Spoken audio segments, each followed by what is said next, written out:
part and parcel of our broadcast at this hour. My name is Simba Elijah Charles Kiage. Today, it is Friday when we take a look back and talk about issues, business-wise or personal issues that are related to money and money management.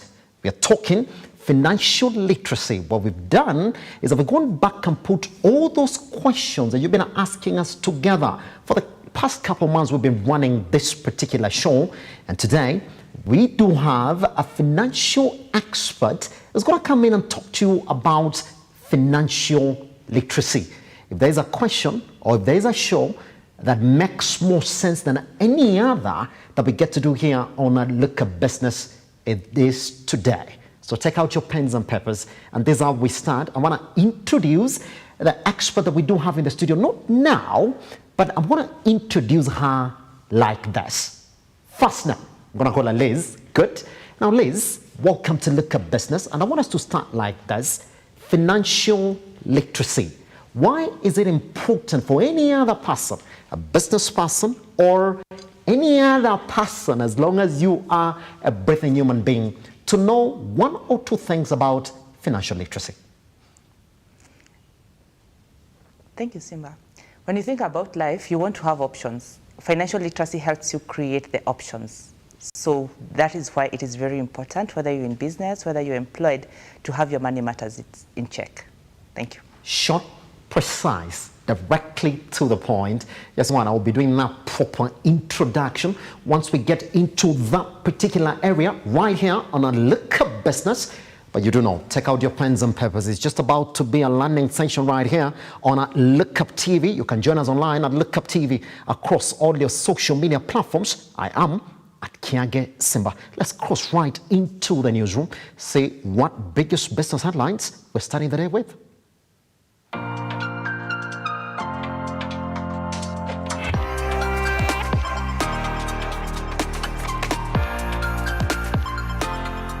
Now, a day after the media ran a story on how China slapped Kenya with a 1.3 billion fine for default on SGR loans for the financial year ended at June 2021, the National Treasury has come out to defend its financial position.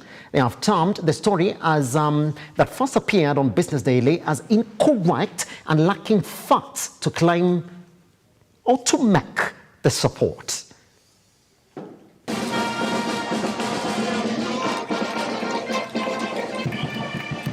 In a statement released to the public a day after the story carried by Business Daily claimed that China had fined the country 1.3 billion, the National Treasury has come out to defend its financial position. They say the details on the story are wrong. The statement reads in part that Kenya as a country has never defaulted on its settlement of its debt service obligations to any of its creditors, and that the country has not at any one time accumulated debt to distress levels to warrant default. They further indicated that SGR loans are paid from the consolidated account, which means payment of the debt came first than any other government expenditure, which made it hard to default. China accounted for about 1/3 of Kenya's 2021-2022 external debt service costs. Kenya spent a total of 117.7 billion on Chinese debt in the period, of which about 24.7 billion is an interest payment and almost 93 billion in debt redemptions, according to budget documents. Repayment of the SGR loan started in January 2020 after the lapse of a 5-year grace period that Beijing had given Kenya after the completion of the SGR project.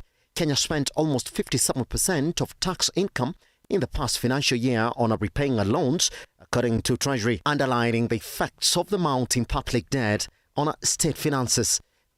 The future of SGR has been thrown into further uncertainty after President William Ruto returned the dry port services back to Mombasa, a move that analysts say will deprive SGR of important revenue.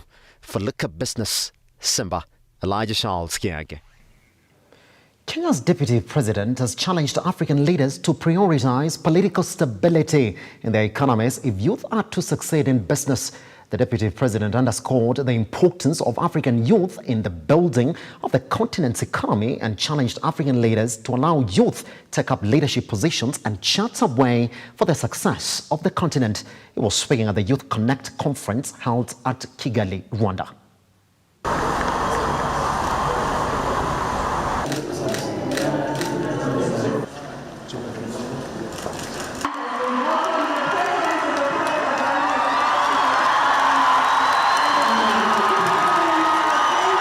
Much as we encourage our youth in Africa to take their rightful place and take leadership in matters, investment, in business, in ICT, in leadership, it is not possible if those of us who have been given an opportunity to lead do not create the right political stability and environment to allow them to prevail.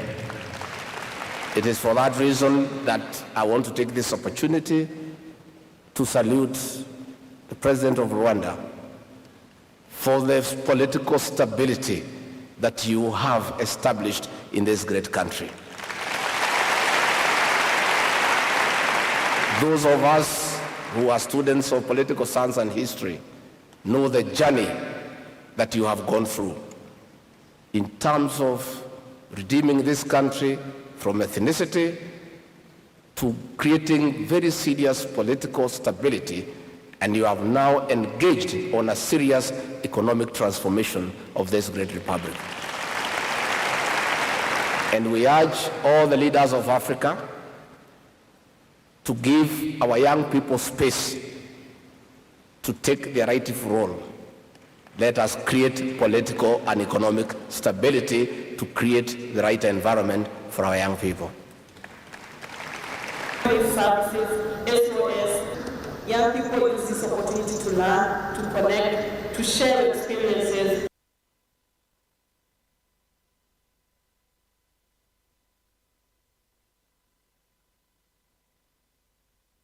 The Kenya Association of Manufacturers, KAM, has launched the 5th edition of the Changamka Shopping Festival. The festival seeks to showcase high-quality, locally manufactured products in a bid to celebrate the sector's ingenuity and promote the Buy Kenya, Build Kenya initiative.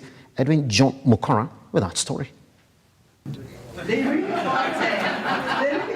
With manufacturing contributing approximately 7.2% of the country's GDP, initiatives such as the Changamka Shopping Festivals are geared towards increasing uptake of locally manufactured goods to 15%. The Changamka Festival will showcase the quality and diversity of locally manufactured goods made locally, regionally, and internationally.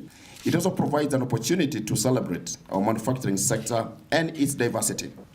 As an industry, we aim to dismantle the long-held belief that local goods are not of high quality and to reduce over-reliance on imports. Ministry of Industrialization, Trade and Enterprise Development Cabinet Secretary Baichi Maina has said there is a need to shorten supply chains and increase the intensity of the local manufacturing to meet both local and international market demands, since the sector stands strategically economic growth and expansion.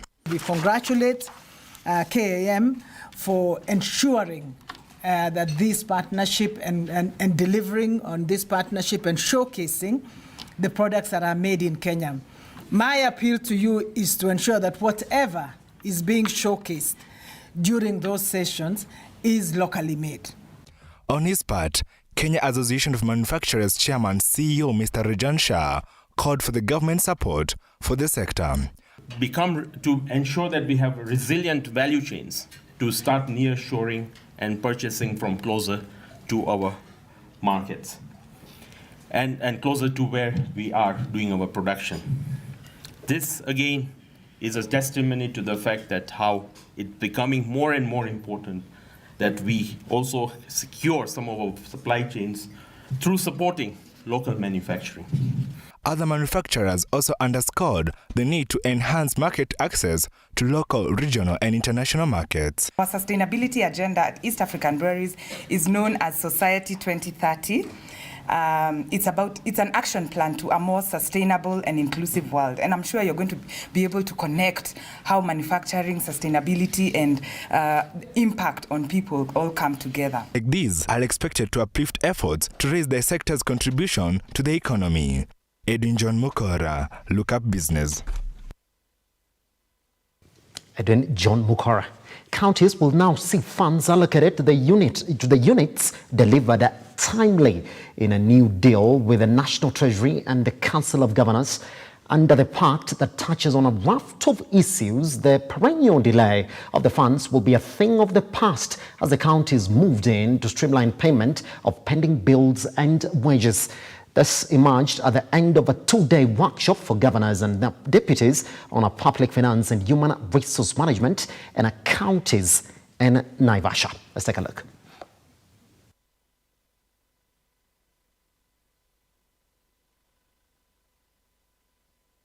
The National Treasury shall disburse the funds due to county governments within statutory timelines. For working committees to develop position papers on how to handle, among others, the payment of salaries of the ECD teachers and the classification of development spending.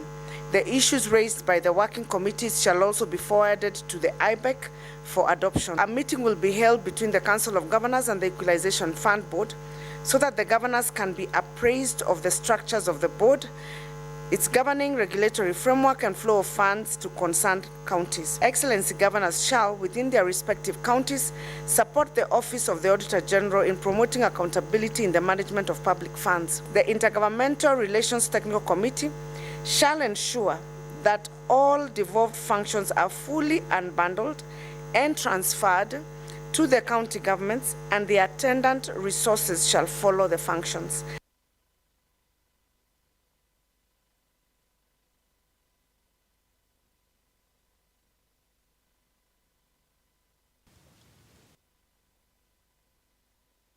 Finally, Mumia's sugar workers have accused the Sarai group of importing labor from other countries, especially Uganda, instead of retaining them. According to Mumia's Sugar Workers Union chairperson, Patrick Mutimba, Sarai Group owes them 2.3 billion shillings in unpaid salaries, reading that the new owners wanted them out to avoid remitting their pay. They now want President William Ruto to intervene.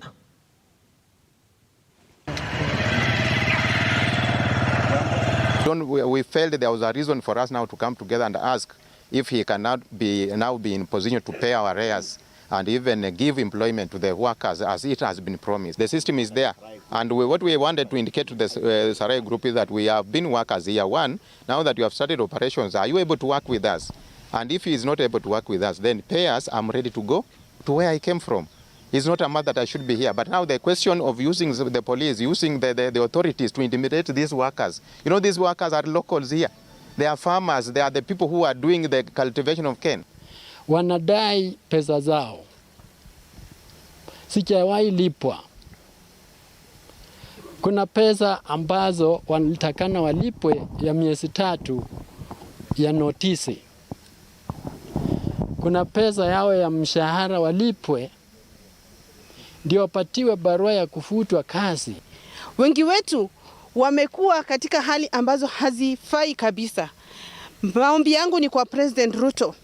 Tafadhali, tuliamka asubuhi na mapema tukijua wewe ndio nyota yetu Mungu ametupea. Tunakuomba sana President. Ukumbuke wafanyakazi wa Mumia Sugar.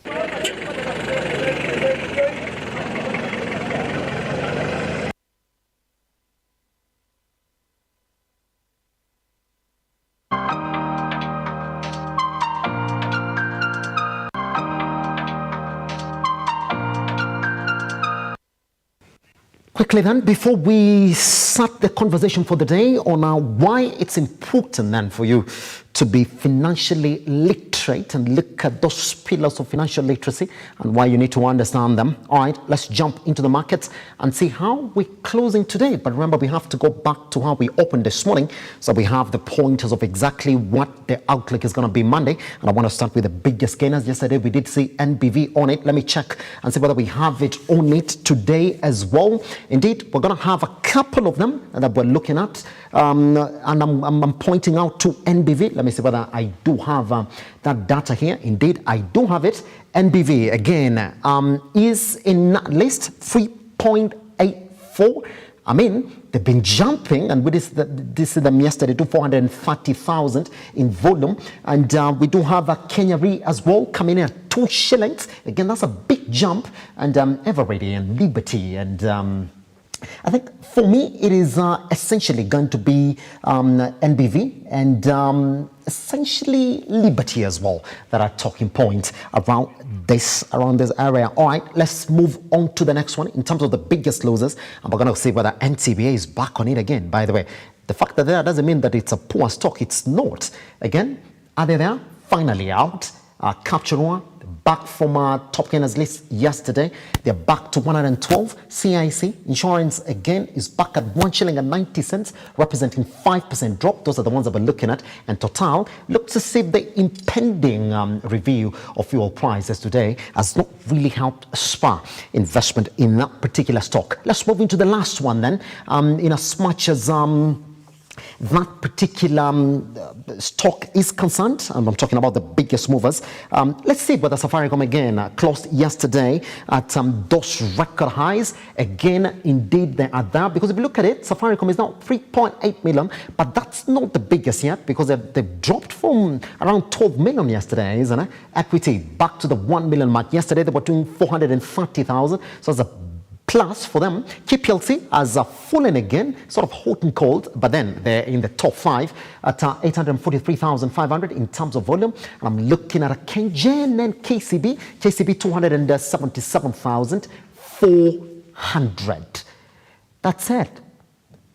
And the biggest news is a KPLC still running. So if you want to put your money into it, you do know you can actually get into it, but we will leave that for the investment talk that we normally have here, so you can be told whether that's a particular stock that you are looking into. I still do have 4 minutes like this, and we do have Elizabeth Nguku, who is a team lead at Liz Consulting. Liz, let me then take time to officially welcome you to Lookupbusiness. Let's start tackling that particular subject, but I want to start like this. Who is Liz Consulting? Let's begin like that.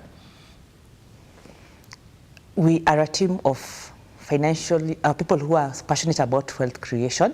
Our aim is to make prosperity, financial prosperity, the norm. So we work every day to work with our clients to make them understand what is financial literacy, how do they work around it, and how does this all mean at the end of the day. Pretty much. When we said that we're going to host you today, a couple of questions that we got, and I said I'm going to pick as much live questions as possible. One of them is, what journey is this that you're going to walk with me for somebody who has just started to ask themselves, can I save for my future? How does that journey look like? You see, if I'm asking myself, can I save for my financial future, it means that I'm in the right frame of mind. Yes. There is someone who is not even thinking about that. So you need to think about, how am I going to earn an income that I'm going to be able to use and save so that I can get a future? And how is this future going to look like? Does the future end with me, or does the future needs to end with the people that come after you? So your kids, your family, how does all that look? So when you think about financial literacy, it's a whole journey from how I earn all the way to how I distribute my wealth. Pretty much. Interesting questions as well, just before we go for a tiny break and come back, so that now we get into that conversation. Let me pick the last question, the live question, that when it comes to financial literacy, can you say that this is a course that I can do for a certain period of time and then say, I'm now done with it, I'm an expert, or it is a journey that you have to walk for the rest of your life, Liz? It's a journey. New things are happening, technology is changing, new investments are coming in, so it's a journey. But there is a point to say that I'm conscious now about the journey. So I think the starting point is to understand the fundamentals so that I know I've consciously started this journey. Yes, I can get a paper and say, yes, I have graduated with XYZ, yes, but it's different. You have to work it every day.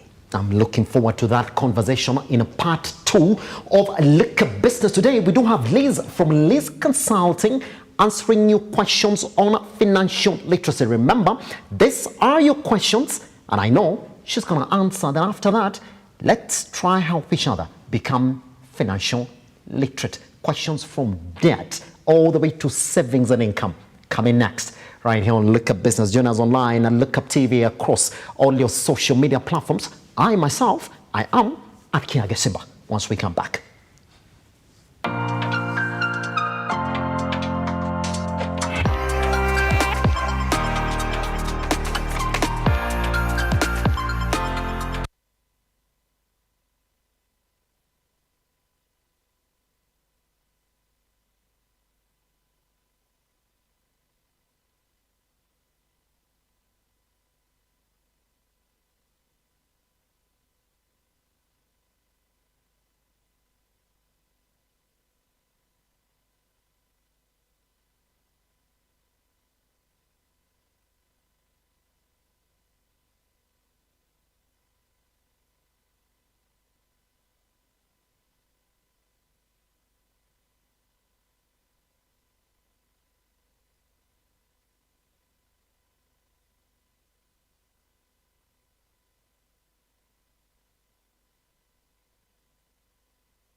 Vera Beauty and Fashion College is focused on being the leading technical and vocational training institute in the region. Our team possesses in-depth knowledge and extensive experience in the industry, offering thorough training in cosmetology, hairdressing, interior design, creative arts, training of trainers, nail technology, and fashion design. With branches in Nairobi, Thika, Meru, Eldoret, and now in Mombasa, our courses ensure that learners are completely equipped with knowledge, competency, and employability skills. Enroll today to be a part of a center of excellence.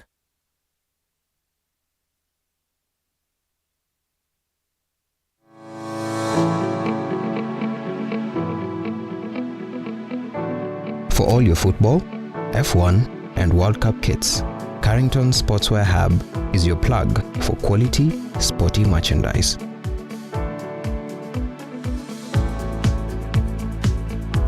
Reach out on Instagram, Facebook, and Twitter at Lookuptv or call us on 0700 893 542.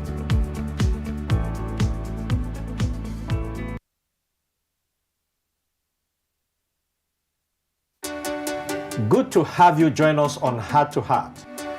We bring you stories of people who, despite the pressures they experienced, still trusted God to see them through. The seeds that was sown in me helped me navigate and overcome that period of my life. New testimonies, new insights, and even better revelation of the good things God has in store for us. There is always a blessing waiting for someone in every episode.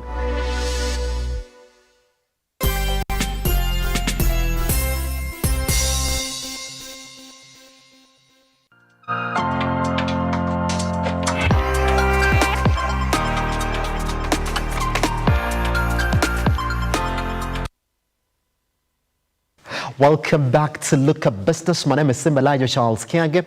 If you want to join us online at Lookuptv across all your social media platforms, I am at Kiage Simba. Yes, we're still with Liz. Then let's get into that conversation then of your questions. And we're calling it Financial Literacy, All Your Questions Answered.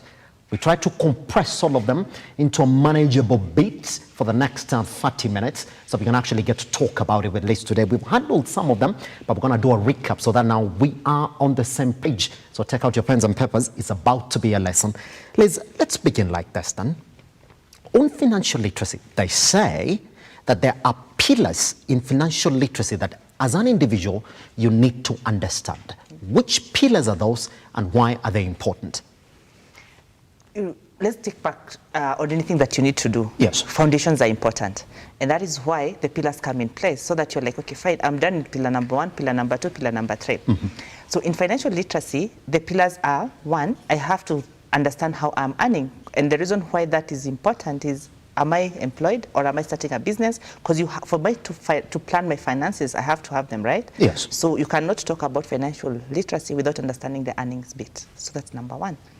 Then once I'm done with that, I go to budgeting. Yes, I have this money. How do I allocate? How do I know what goes to entertainment? How much goes to investments? How much goes to my basics?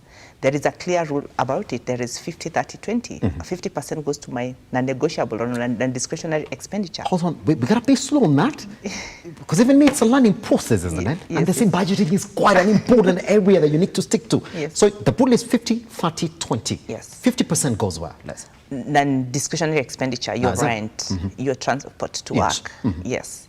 Then you go to 30. 30 is things that are supposed to make your life better. Your Wi-Fi, you know, you can do without them, but it is better. Life is better with them. So they are quote-unquote needs, not, do I call them needs? Yeah, they are like wants, right? Yes. Things that like make life better. Yes. And then you have a 20%. Your 20% is your investment. So, and there is a debate between 20% being wholly investments or 10%. So if you have a debt issue, then you could put about 10% in debt and 10% to investment. To investment, isn't it? Yes. So that is basically on budgeting. So once you have already budgeted, the way to the 20% now we are talking about, it's invest, put it as saving. You can start with saving because saving helps you create a discipline. Yes. And saving will never make you rich, neither will it give you a lot of money, but it helps create a mindset of, I need to work on this. So it helps you create the discipline. Once I have put my 20% or 10%, then what I need to do is make the money work for me. So investments comes in. What are my investment options? Betting is not an investment option as we were talking about it. So how do I put this money? My money market fund, my SACCO, my bank deposit, my treasury bills come into place there. Yes. So once I've already done my investment, then the question is, how am I preparing for my retirement? Remember, which is the question that everybody needs to ask themselves, isn't as it? you start, even whether you are in employment or not. Yes. Retirement has to be discussed. Yes. And retirement is 2 things. It's money and it's time. How will I use my time? I could have money, but I have no way. I've not thought about how I will use my time. I'll still have 24 hours, right? So retirement is not all about money. It is money and time. Then I have to think about how my risks taken care of. Yes. So insurance comes naturally into place. If I have young kids, what am I doing about my insurance bit? Yes. There is estate planning. We have a lot of stories, of bad stories, of people worked so hard, but the money ends up in the wrong hands. Reason being, I did not come up with a nice way to distribute my wealth. So all this we have to think about every day, because I'm walking this journey and I cannot say I'm okay if when I am gone, people will fight about my. Isn't it? They'll find about whatever it is that you're leaving behind, isn't it? Yes. Pretty much. Good. Now, those are the pillars then of financial literacy that you need to understand. So the question comes in then, for somebody who's starting out, and I'm speaking to the young people outside there who've been sending in these questions, saying, where do I need to start? For somebody today who's fresh in employment, or you just graduated from university, and you do expect that now you are in a position to start bringing some little income to yourself. On all these pillars, Liz, where do I need to start on financial literacy as somebody who wants to be really well educated in this particular front? So in terms of gaining information, there is a lot of information out there that I can learn and know this is how to proceed. So information, I would say it's understanding, first of all, I need to get this information. That is the only thing that we need to agree. A conscious decision, I want to do it. Then I can take either a course, I can take a book like what I have written. It gives you step by step. But now, the problem that we usually have is, I know I need to start saving, I need to start investing. I tell myself, I don't have enough money to start. But you know what? You can start where you are. As little as 1,000 shillings, you can engage in any investment. You can invest in a money market fund. 1,000 can help you buy shares. 1,000 can help you. I actually saw the VUCA rate. You can actually start the journey with less than 1,000. So you cannot say that when I get money, that is when I will start. Whatever you have today, you can start. That's it. Yes. Pretty much. Now, let me point you back a little bit. Again, that's a direct question that we also got from one of the viewers who said, look here, very, very important when we're talking about financial literacy. But then they said, how do I relate with debt if indeed I'm using that debt then to create income? Let's talk about debt. How do you understand debt? Is it a good thing? Is it a bad thing? What is good debt? What is bad debt? And how do I relate with debt as an individual? Debt is not bad, because debt helps you achieve things that you could not have achieved otherwise, right? Yes. So the issue is what you use the debt for is what makes it good or bad. If I am going to borrow to buy that nice sofa set, or to go out, or to go on holiday, that borders on bad debt. That is actually bad debt. I like the way you're saying it. It borders on. Yes. Might not be, but then it borders on, isn't it? Yes. Then there is now good debt. I'm borrowing for investment. But when I'm borrowing for investment, I need to have done my research so well so that I understand two things. The returns that I'm going to get, absolute return that I'm going to get from this investment should be higher than the cost of debt that I'm servicing. Then the other thing is that comes into play is if I borrow and then I'm getting paper return. So for example, capital appreciation, and this investment is not able to pay my cash to pay for the debt, then I could be potentially getting into a problem. Because if I lost my job, it means that this investment cannot be able to service this particular debt. So the aim should be, as I even borrow, I need to look at the return and also look at the cash flow that I'm putting this money into, so that I don't get into a fix whereby I need to sell at whatever level for me to be able to service this debt. So debt is good. It can help you grow, but if you do not, there's a time that banks used to hawk a lot of loans. Isn't it loans around that will even come and talk to you on the street, like you can actually get this, isn't it? Yes. Yeah. And you have no idea what you're going to use that money for. It's almost like a recipe for disaster, because I will take that money, and for sure, people tend to, I don't know whether they smell that you have money, but the moment you have money, people will have problems, and very genuine problems. You end up giving them the money, you're left servicing the loan. So you need to understand, by the time I'm taking debt, let me know specifically what am I using it for. Let it not be for consumables. And the reason why I'm saying whichever way it can border into good or bad debt, if for example I took a loan to go to school, then that is good, because it increases my earnings ability. For some of us who not maybe have gone through campus, were it not for help. So we cannot say debt is bad. It made us who we are today. So the thing is understanding, I'm taking this debt for a very worthy cause, and I am going to be disciplined about it. Good. Another question around that list that you can't avoid. Fine, today you're here and somebody took bad debt for reasons of financial illiteracy or whichever way, then you find yourself with multiple debt. And that's a situation the majority of Kenyan youth or any other person living within a strict economy is dealing with. You just gotta make ends meet. How do you relate with multiple debt? How do you solve that issue under financial literacy lens? What I've heard some people say is that you just dispose the same card anyway. That is not a solution to it. So, but you know, it's accepting that you have a problem. That is, I think for anything, it's accepting that I have a problem. And the way to accept that you have a problem is documenting that. Just sit down, write down all the debts that you have, and from who and from where. Then itemize, this is the amount I have, and this is the interest rates that I am being charged. Then you can actually now walk towards debt consolidation. Some of these mobile lenders, the cost is crazy. Exorbitant. Yeah, you cannot make money. And I was looking at that statistics on digital lending. The unfortunate thing, even the people who are borrowing, actually people running businesses, how will your business be able to make over 10-20% in a month?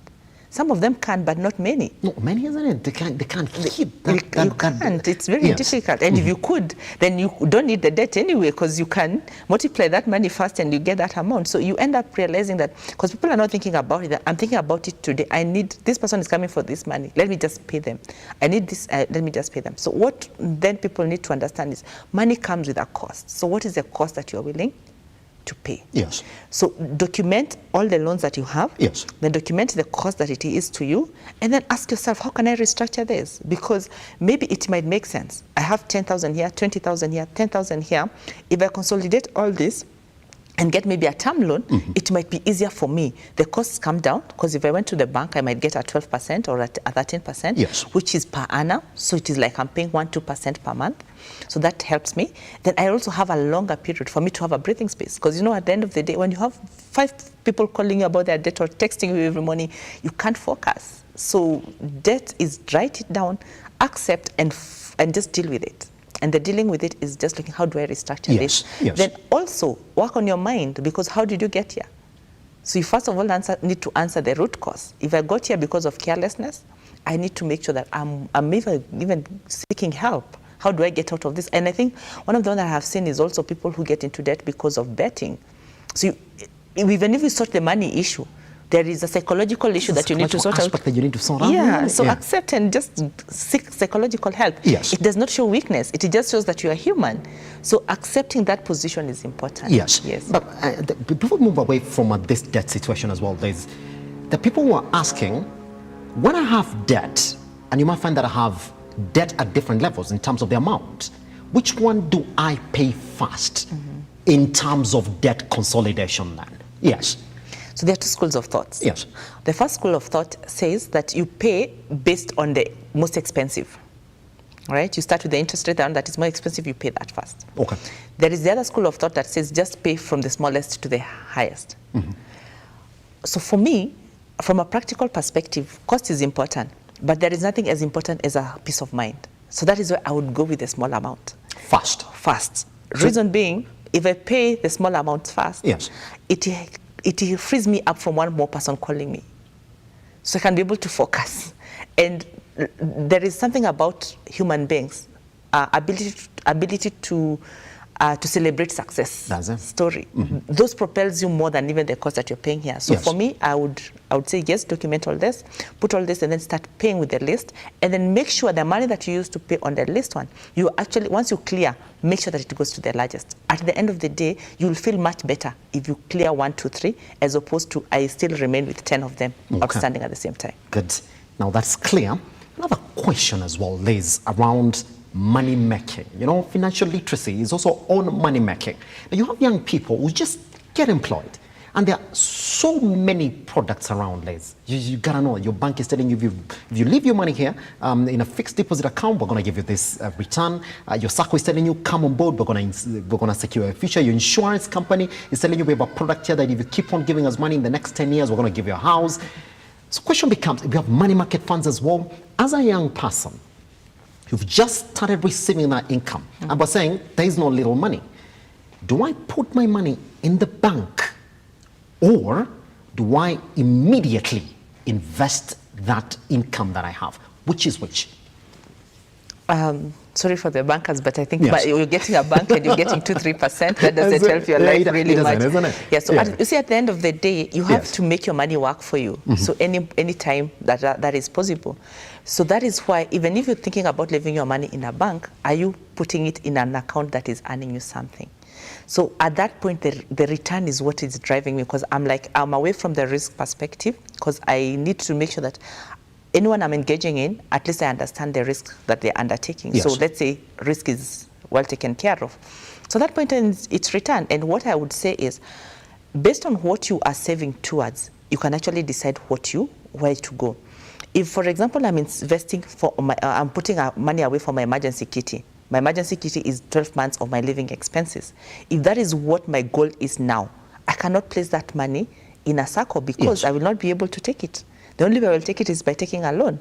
And if I'm going to take a loan, an emergency should not be financed by a loan. So that does not take me to that direction.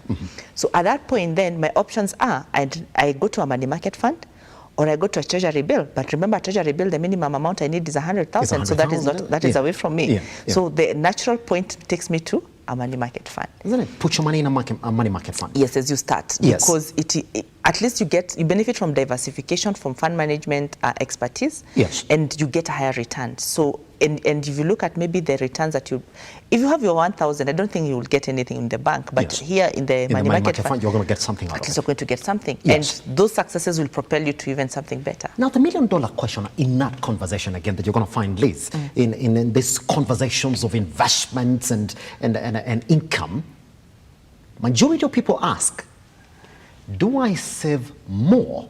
Because there's a possibility, because under financial literacy, there's that big term that is used, live frugally. Find a way possible at any single time to cut down on your expenses. Fine. So is it to make more money so that you could save more? Or is it out of this little money that you're making, in quotes again, because they're saying there's no little money for investments, can you save more of this money or push majority of this money into investment? Which is which? Save more out of whatever it is that you're making, find ways to make more so that you could invest and save more. The equation, it's a continuous equation. It is. Because, yeah. And that's what I tried to write about it when I was looking about budgeting. Yes. The reason why cutting your expenses is important, it creates discipline. And for you to live a good life, you need discipline. So the fact that I cut Netflix for my kids, and I tried. When I was doing this thing, I was also trying to put it into practical sense. Yes, so I was like, now we are cutting our expenses, and one of the expenses that is going is Netflix. Yeah. I'm telling you, I'm the one who went and paid, because the noise that you get, I was like, I'm better off with it, that is 1,400. It's fine.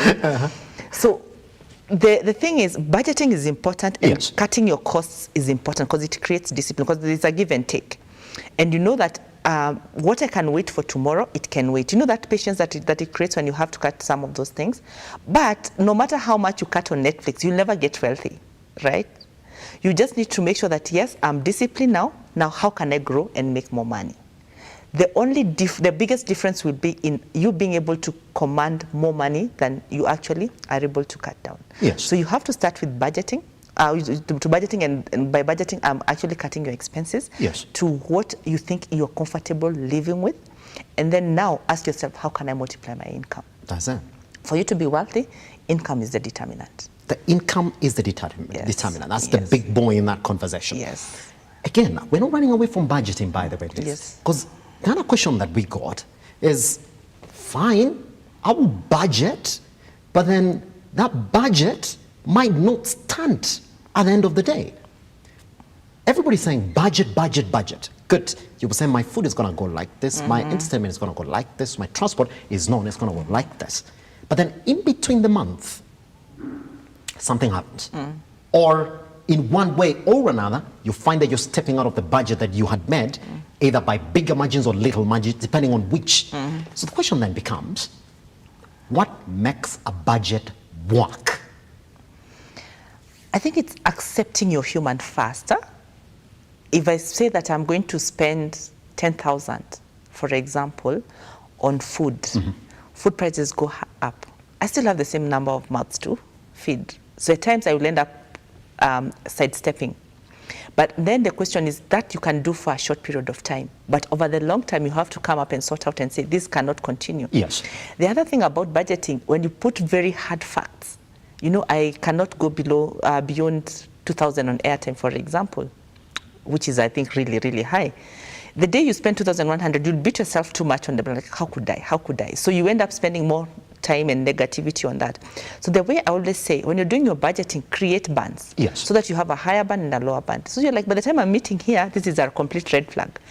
And that way, I don't necessarily, because you know, money making and wealth creation is a mindset more than even the actual. So if you act on the mind, then you are okay. But if you put yourself in a place whereby you are going to negatively impact what you're thinking, it actually impacts you even more, right? Yeah, so you just need to make sure that you are working on your mind and trying to at least be positive. The Power of Positive Thinking, that book everybody needs to read. It might not give you money, but it changes how you actually think and how you do things. Yeah. Under that list, I was just checking my notes just to make sure that I don't leave any other conversation out. And of course, I was going there.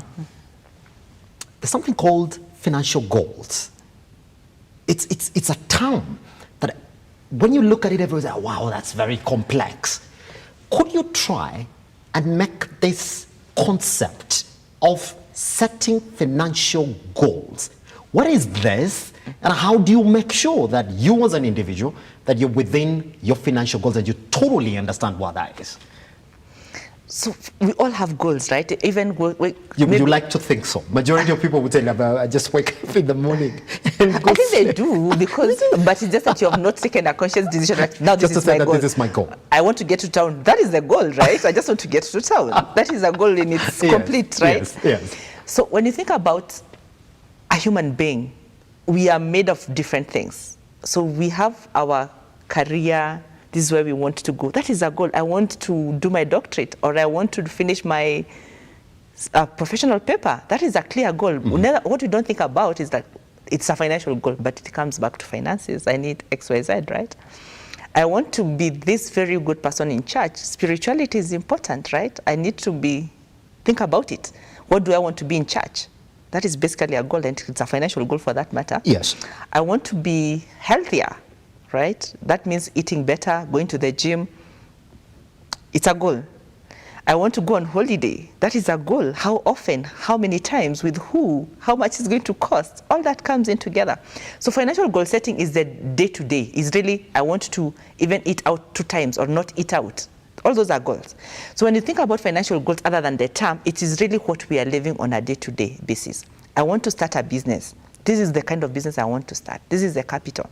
So when it comes to financial goal setting, I always say that look at your life based on the wheels of life, what your life is made up of, and then say, this is what I want to do. Yes. Remember, these things are not going to be free.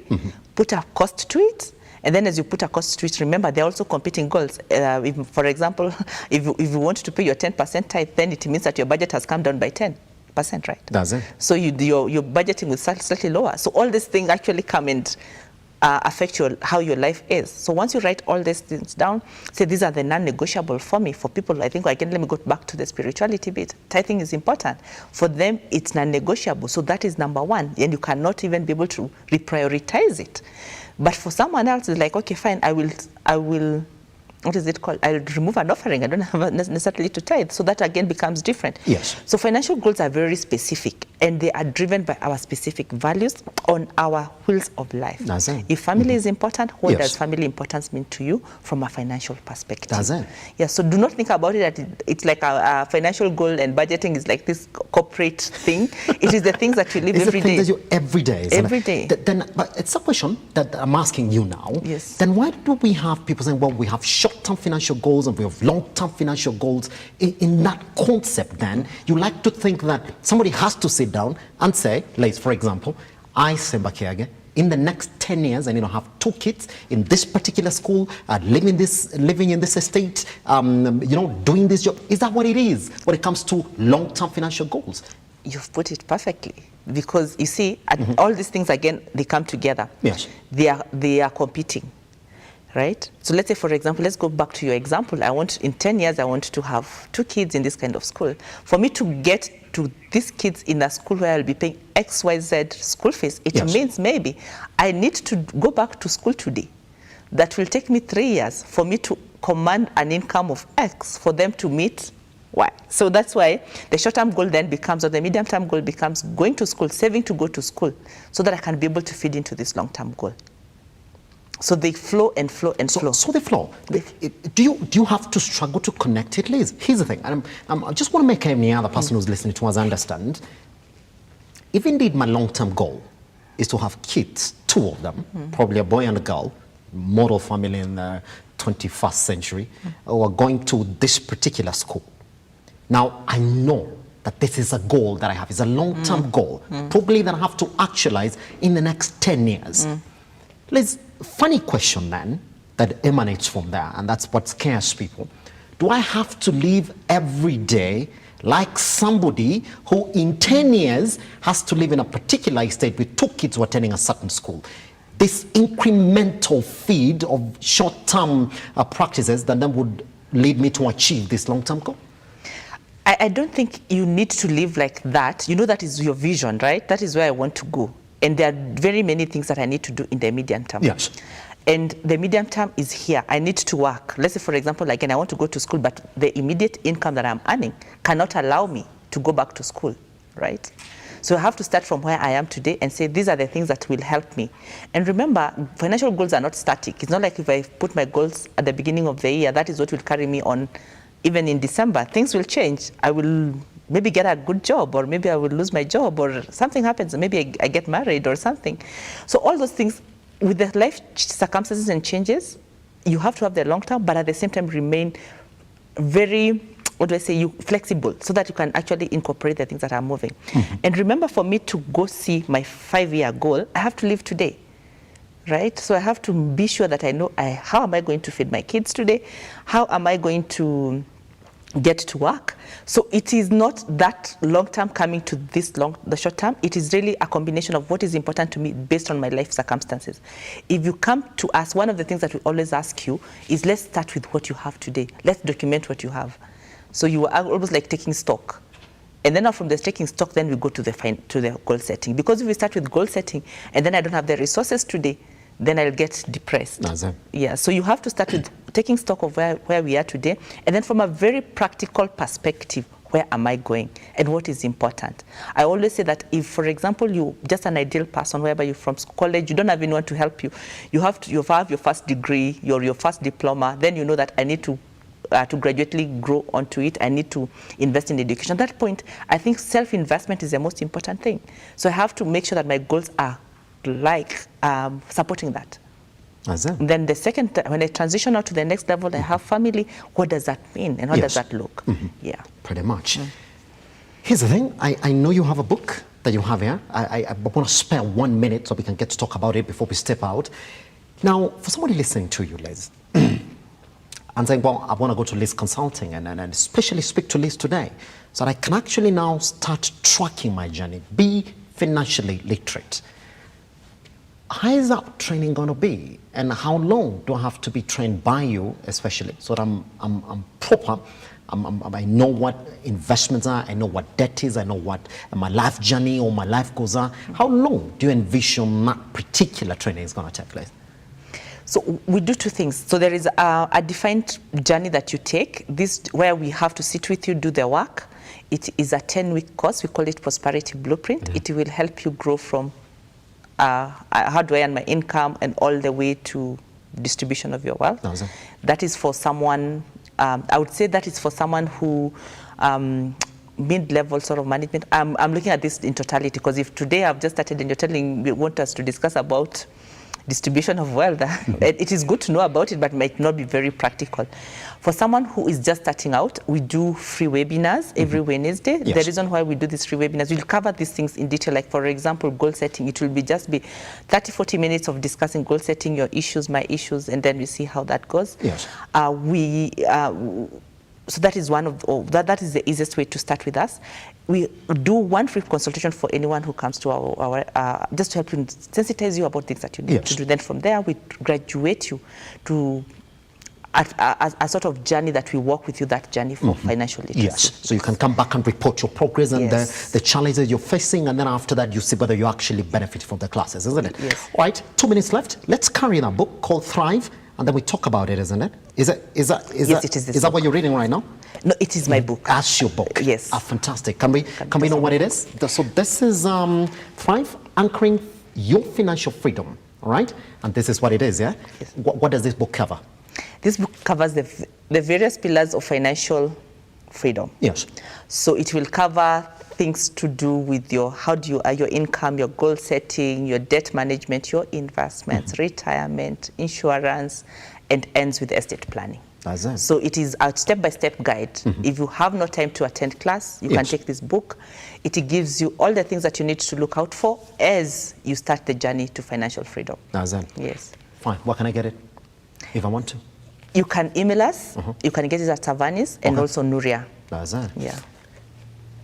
Oof. So we called it Your Financial Literacy Questions Answered. We compressed it yesterday when we were inviting Liz to the studio, and I tell you, she's answered all of them. Guess what? We'll keep on compressing those questions again. I know a lot of them have come. So we got carried on with the conversation right here. I didn't even get to check your socials, but I promise I'll call her back again so we can continue that class. And if you want, get this book, Be Financial Literate. Liz, thank you very much for coming by. Thank you. It was a pleasure having you around. Nice having the conversation. Fantastic. Guess what, guys? I'll see you next week. Nice weekend. That's it from Lookuptv.